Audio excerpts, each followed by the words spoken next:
Hey guys, how are you doing today? Today I am bringing you a tag, the reader problems tag. This was actually original from About to Read, and I will put her link down below. But this is sort of like problems that you find yourself having as a reader, or as someone who has an addiction to reading, or has a slight problem with buying too many books for not enough time to read kind of way, yeah, which is me, and probably a lot of the people that follow me. So I thought that this could be relevant, especially since it's towards the end of the year. So there are 11 questions in this tag, and I'm going to be reading the questions and then answering them. So if I look down, it's because I have my laptop. And isn't that cool? It's a NaNoWriMo kind of a sticker that I got. Huh. Oh, by the way, starting this week, I am going to be doing an extra video every single Sunday, and it will be sort of a NaNoWriMo sort of vlog. And if you don't know what NaNoWriMo is, it's the National Novel Writing Month, which starts in November. And so basically I'm going to try and write a cozy mystery, 50,000 words in the month of November. So I hope that, I hope that if you're doing it, you can leave a comment down below or comment on my vlogs and tell me how you're doing so we can sort of bring each other up. So without further ado, let's get started. Question number 1 is, you have 20,000 books on your TBR. How in the world do you decide what to read next? So I'm a mood reader, and I've always been a mood reader, and I'm really, really bad at prioritizing books. Like, oh, I've got to read this book next, no matter what, because you know what? I am a mood reader, and I can't do that. I'm like, no, I feel like I want to read that book, or maybe I want to reread Harry Potter, which I'm doing currently right now when I've got like 80 plus books on my TBR shelf, or shelves, because my TBR now is not just one shelf, it is shelves. Question number 2, you're halfway through a book and you're just not loving it. Do you quit or are you committed? Now, I used to be a committed kind of person. Like, if I bought a book, I'm gonna read it all the way through whether or not I hated it. Now that I started BookTube, I'm not about that life. I'm about, if I'm having pleasure reading the book, I will continue reading it. If I'm not wasting valuable reading time on a book that I don't like. It's just not gonna happen. I can't do it. Question number 3, end of the year is coming and you're so close but so far away on your Goodreads challenge. Do you try and catch up, and how? So I actually had this conversation with Aaron today. He was like, well, how far away are you from your Goodreads? And I was like, I'm about 20 books away. He's like, well, do you think that you're gonna end up making it? And I don't think I am. And you know what? That's okay. It's okay if you have a goal that you set forth for yourself and you don't make it. As long as you don't give up, as long as you just keep trying, that's what's most important. For example, like at the beginning of the year, I had myself at 50 books. But I started reading a lot more and started on BookTube, and so I was like, you know what? I'm gonna bump it to 75. Well, we have 2 months left of 2017, and I still have 20 books that I need to read in order to reach the 75 book mark. I'm not going to force myself to do that. Reading is a pleasure for me. It's something that I do as a hobby, a way to relax. If I stop reading for pleasure and I'm just trying to reach a goal, or I'm just trying to force myself to reach that 75, then it's not gonna be fun anymore. And if it's not gonna be fun, then I'm not gonna do it. So yeah. Question number 4, a cover of series you love do not match. How do you cope? Now, even though it's awesome if covers match and they look alike and it's just beautifully and it's aesthetically pleasing, that's awesome. But if they don't match, I don't care. It's the story that I am most drawn to. It's what's most important to me. So I know aesthetically it's pretty whenever they all have the same kind of colors or the same kind of theme, but if it doesn't have the same kind of theme and I'm halfway through it, that's fine. Now, if someone buys me all of the series in one theme, I'm not gonna be sad about it, but I'm not gonna go and re-buy a book just for that reason.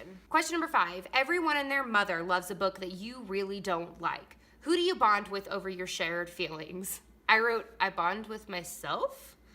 Every book isn't gonna be loved by every single person, and that's perfectly fine. It's okay if everyone and their mother loves a certain book and you're just not into it. There's nothing wrong with that. It is a judgy-free zone, okay?